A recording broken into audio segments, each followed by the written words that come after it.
So, it's been a while since I reviewed a book, so I thought I'd better get on with reviewing my next book, which is called Drawing Breath by Laurie Boris.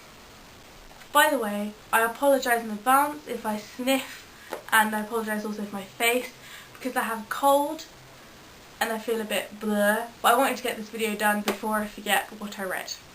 So here goes. Before I start telling you the story and my thoughts on it, I thought I'd first of all say that I absolutely love the cover. It's just wonderful because the book is about art, basically. The whole thing revolves around the idea of teaching art. And it's a drawing that's mentioned quite early on in the book. And it's all crumpled up and it's lovely. And then on the back you've got, I don't know how well you can see that, but it's got like squiggles of different colours and pen types on it. So withholding the theme on the covers, which is good. Drawing Breath is basically a story about a 16-year-old girl called Caitlin who falls in love with her art teacher called Daniel. And it's a love story about teacher-student relationships, so fairly substandard. There are lots of books about that, but it is very different in that Daniel has cystic fibrosis. And if you don't know what that is, it does explain it in the book, or you can research it further if you're a bit more interested. He has cystic fibrosis and women treat him like a freak, and Caitlin cannot stand it. But what's nice about this book is that it doesn't go the way that all of these stories do, which is nice. It's different.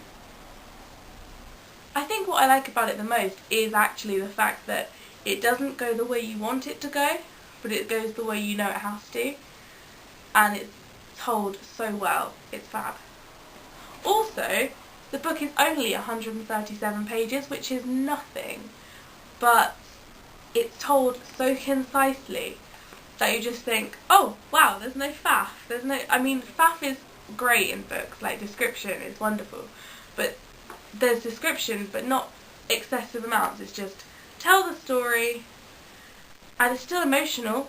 I cried towards the end. I cried my eyes out, but it's just concise, which is lovely.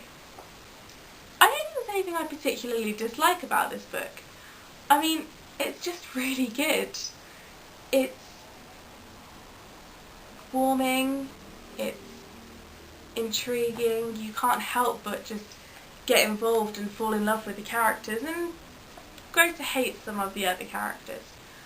And you feel sorry for Caitlin because her mum isn't a particularly caring mum, and just everything about it is wonderful.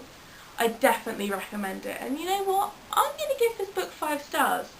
I mean, there are probably going to be loads more books that I read that I'm going to think are better than this, but actually this book is fantastic, and all of the reviews on Goodreads give it 4 or 5 stars. There's nothing below 4 that I've seen, so that proves that it's fantastic. And if you're thinking it's just one of those teacher-student relationship stories, it's so much more than that. So much more.